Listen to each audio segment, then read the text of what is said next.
por armamentos que les han dejado narcotraficantes en la zona y están listos para usarlos. Germán recibe atención médica en Lima gracias a las gestiones del obispo de Yurimaguas, pero se encuentra solo. Sus necesidades son muchas, pero por ahora pide justicia para su comunidad y que la masacre de Lagunas no quede impune.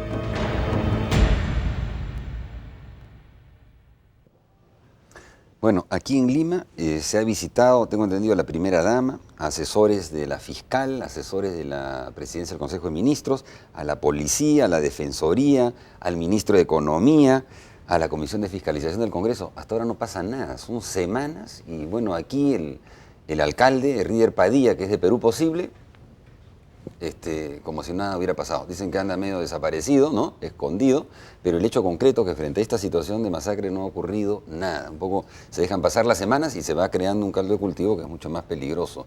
No hay capacidad de reacción por parte del Estado realmente ante sitios que están alejados realmente, cuando no son noticias. Ahora que se ha hecho noticia, de repente, el día de ayer también esto salió en los diarios, puede ser, ¿no? Pero eso es lo que la gente reclama, ¿no? Mientras no ocupes la primera plana, aquí no pasa nada.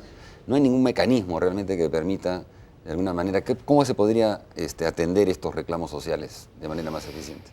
Bueno, comentábamos con José viendo el documento, que ya ni siquiera ahí se puede hablar de ausencia del Estado, sino ya de abandono del Estado, ¿no es cierto? No hay Estado, no hay reacción, y volvemos a poner sobre la mesa el tema de la corrupción, ¿no?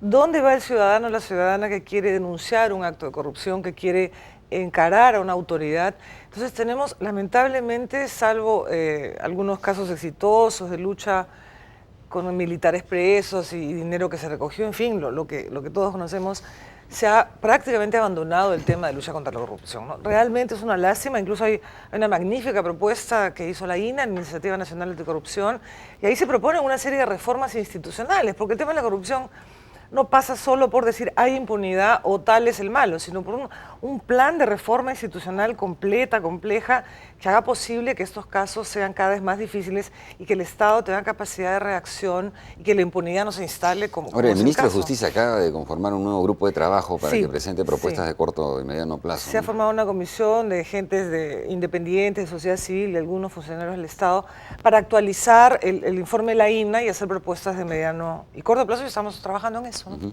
Ahora, tengo aquí una reciente encuesta de la Universidad de Lima, interesante, sobre la agitación social. Las preguntas son: ¿cómo debería actuar el gobierno ante la ola de agitación social que vive el país? ¿Con diálogo o con mano dura? Y hay una mayoría que quiere diálogo. Un 48.6% dice diálogo, mano dura dicen 44.6%. Este es un tema que ha estado en debate. El gobierno acaba de promover una medida para endurecer las penas contra las movilizaciones callejeras, con además una vaguedad absoluta, si no me equivoco, en la legislación, o sea, prácticamente peligrosísima. Peligrosísima. ¿Qué opinas sobre eso? En épocas de emergencia, y esto es recurrente y no solamente es privativo del Perú, los estados suelen recurrir al simbolismo penal, ¿no? Mucha violación o sensación de que hay mucha violación, entonces cadena perpetua. Agitación social, 30 años de cárcel. En la época de García, usted recordará, había el tema de la fuga de las latas de leche Gloria, por ejemplo. No había leche, entonces iban al Ecuador porque había un problema de compensación de precios y generaron una ley que decía que sacar productos de primera necesidad, hasta las fichas RIN, que no sé cuántos recordarán que existían, la venta de fichas RIN se convirtió en un delito, ¿no? Pero el simbolismo penal no es otra cosa que demagogia. Esta tendencia de las sociedades a aumentar penas sin ir al fondo de los problemas es demagógica. Las razones de la movilización social están muy lejos de las posibilidades de compensación de la pena y del derecho penal. Hay que preguntarse por qué la gente está saliendo a la calle, por qué están protestando, y si no respondemos ahí, obviamente las penas no van a resolver ese problema. Pasó ya con el terrorismo, ha pasado con el narcotráfico, y la tendencia va a seguir siendo la misma. Si no vamos a las causas de los problemas, tenemos ahí una situación grave. Respecto de esto que hemos visto de Lagunas, ya pasó en Ilave también, eso no necesariamente tiene que ver con la descentralización del país, sino con un proceso de 10 años en el que se ha venido incubando una corrupción que ha sido puesta de manifiesto de la noche a la mañana con videos y con una agenda de prensa prioritariamente centrada en los escándalos de corrupción, que ha sensibilizado a la gente.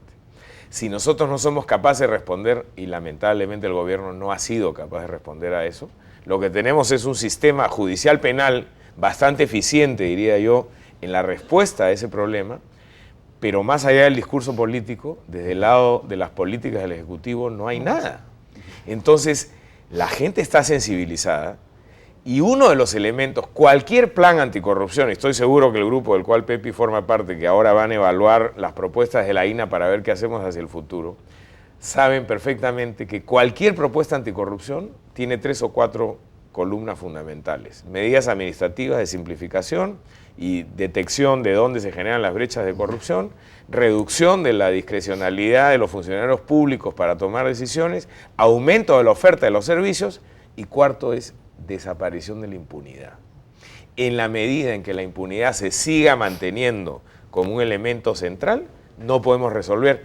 Y esto es impunidad.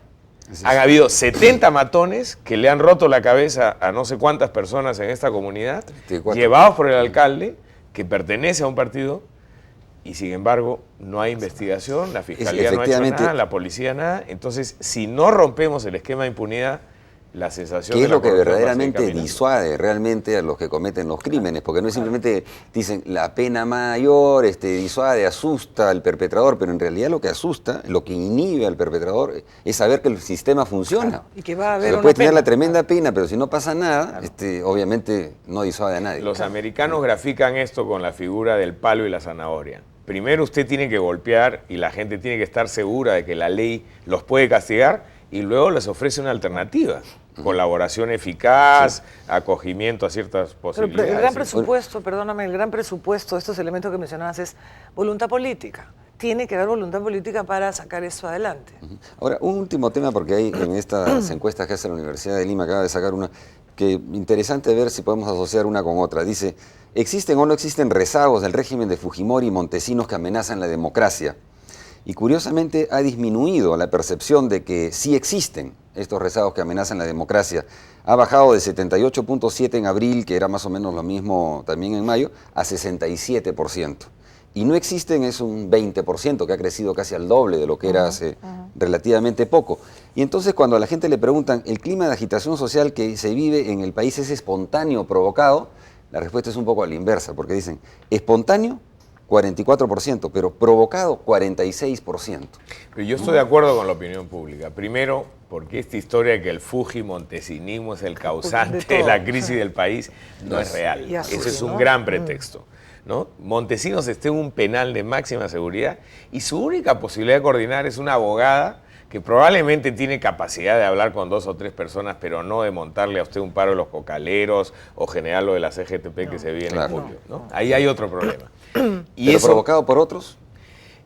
También creo que tienen razón, pero no es el fujimontesinismo. Está provocado por una pésima política del gobierno y por los opositores que están articulando. O sea, obviamente estamos ya calentando los motores para la campaña electoral y hay partidos que están jugando, y lo hemos visto claramente en días pasados, a generar cierto clima de desestabilización. Entonces, yo sí creo esta vez que la opinión pública es sabia. Acertó. No es el fujimontesinismo y tampoco es que esto sea espontáneo. Hay algunos que están jugando sus fichas a que esto sea provocado. Pepi, ¿tú coincides? Sí, absolutamente. Y sí me parece, me entusiasma la idea que la gente piense que el diálogo todavía es mejor que simplemente la sanción, ¿no? Exacto. Y eso es un reto al gobierno, espacios para dialogar, ¿no? Okay. Oye, gracias por su participación en el programa. Un placer, Hans, al contrario. Nosotros vamos a una pausa y regresamos con un reportaje sobre Saxamarca, una comunidad que aprende del pasado, a diferencia de algunos congresistas que no hacen sino añorar el primitivismo fujimorista en derechos humanos y el aislamiento internacional al que nos condujo. Volvemos.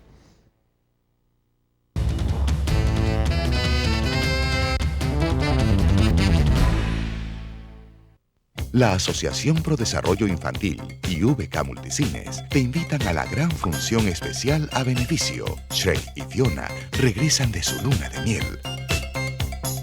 Revive esta tierna historia de amor con Shrek 2, este domingo 13 de junio a las 11:30 de la mañana en VK Multicines Caminos del Inca. Donación 10 soles. Entradas en las oficinas de Aprodin y el mismo día en los cines. Auspicia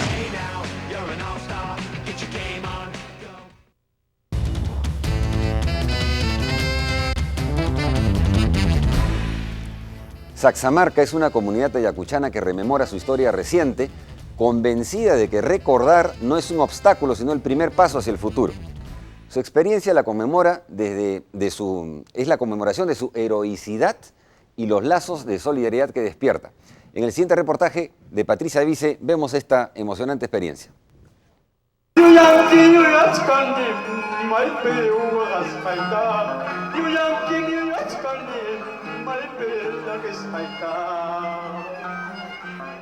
Los comuneros de Saxamarca prefieren recordar. Este es un titular que rara vez saldrá en primera plana, pero debería, porque un pueblo que recuerda es un pueblo que está curando sus heridas, que se reconcilia consigo mismo y a partir de ahí piensa en su desarrollo. Si llegamos a este segundo homenaje de reconocimiento a las víctimas, ya pensando alcanzar un camino hacia el perdón interno entre nosotros. Nos han dejado con una herida abierta. Entonces, para mí recordar es que es analizar definitivamente qué pasó, por qué tenemos que señalarnos nosotros mismos si ayer éramos hermanos y hoy somos enemigos.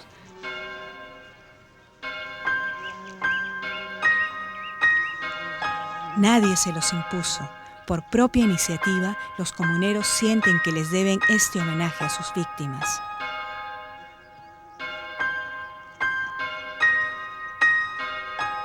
La historia de este pueblo podría ser como la de muchos en la provincia de Víctor Fajardo, Ayacucho.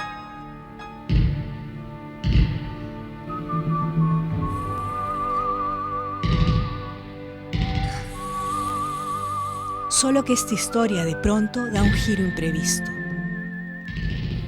Mi pueblo es el primer pueblo a nivel nacional que se rebeló contra sus hijos, inclusive estudiantes universitarios que fueron en Ciudad de Huamanga.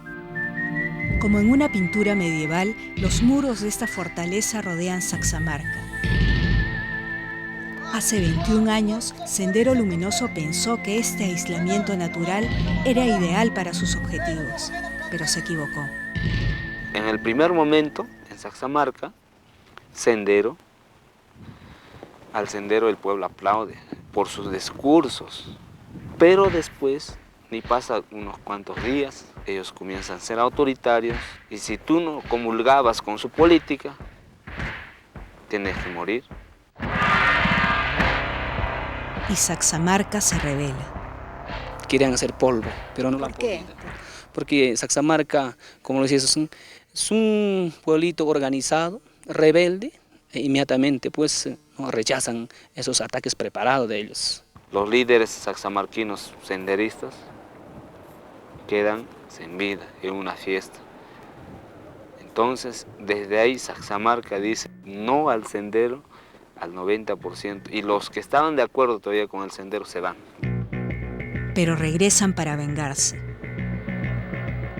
Así como los limeños cuando pasamos por la Plaza 2 de Mayo, quizá recordemos nuestra única victoria, los saxamarquinos no olvidan la batalla de Tambobamba. Este fue el lugar exacto de los enfrentamientos, ¿no es cierto? Sí, este era el enfrentamiento en el año 83, 21 de mayo. ¿Usted estuvo entre los que se enfrentaron? Sí, aquí estaban varios subversivos. ¿Dónde estaban los senderistas? Bueno, aquí otra cantidad y allá en frente bastante senderistas, como 350 y tantos terroristas ha habido. Ellos que eran pues algo de 360 hombres armados, con todo, armamentos de largo alcance, de corto, y armamentos blancos, ¿no? Como cuchillos así otros, ¿no? Y nosotros con 4 armas, apoyados de 4 policías. De actos heroicos están plagadas las historias bélicas. Uno de estos protagonizado por el pastor Víctor Aucasi. Él ya murió, pero encontramos a sus familiares. Los senderistas ya estaba acercando a su casa. Salió de su casa, o sea, por el techo de su casa, saltó y en eso los senderistas, ¿qué pasa? Empieza a perseguir. Como ha visto, Entonces empecé a tirar con bala, ¿no? Entonces por ahí venía corriendo a avisar al pueblo.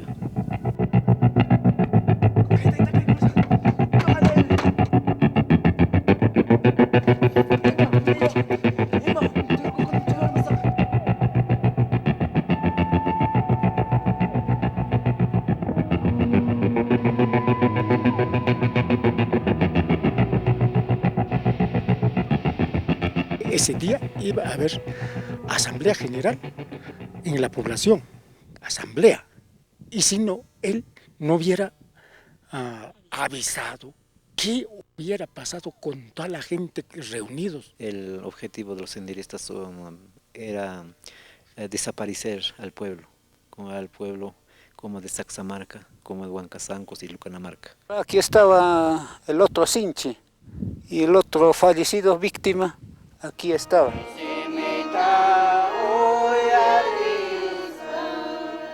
Nos encontramos acá recordando por la muerte de nuestro compoblano Leandro Pumaría Cucho, quien ha derramado su sangre.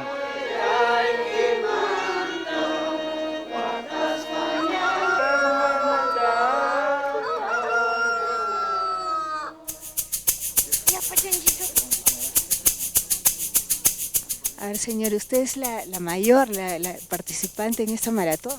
Sí. ¿Cuántos años tiene? 72.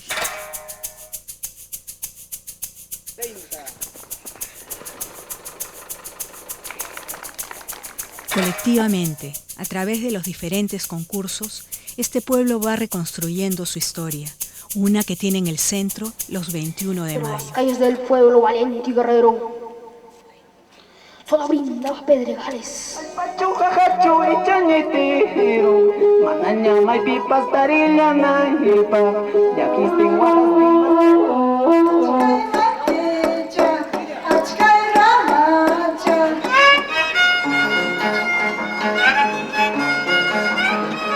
No se visten como Dina Paucar, ni lo pretenden felizmente. Conservan una autenticidad que ya quisieran Dina y Sonia Morales juntas en un día de concierto. Y una heterogénea concurrencia, jóvenes que vienen de un colegio limeño, es decir, de una realidad totalmente diferente, comparten experiencias con los estudiantes saxamarquinos, se han hermanado y comprometido a seguir colaborando con el pueblo. ¿Tú crees que la reconciliación es posible en Saxamarca? Claro que sí es posible la reconciliación en Saxamarca. Siempre vamos a discrepar, pero discreparemos para el bien. Se gritaban, se ofendían, un momento ni se hablaban, al día siguiente estaban compartiendo el pan. ¿Por qué? Porque es un pueblo chico, donde no puedes vivir sin convivir. Con tu enemigo tienes que convivir. Mananya kalaptenja setuta wilay kulaway Mananya kalaptenja laruta wilay kulaway Jajamayola pewañola mascana. Mi esposo ha fallecido, mis cuñados, 3 cuñados. Mi suegra ha fallecido. Mi mamá ha fallecido en Putajasa. Mi papá es Donato Cuba Taquiri.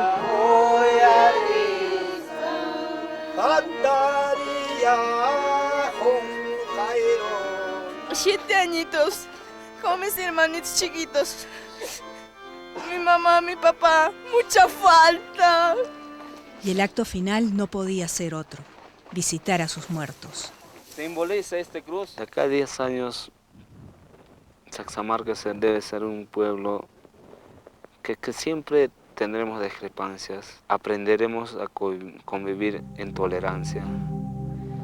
Aprenderemos a vivir con respeto mutuo. Aprenderemos a vivir con valores éticos.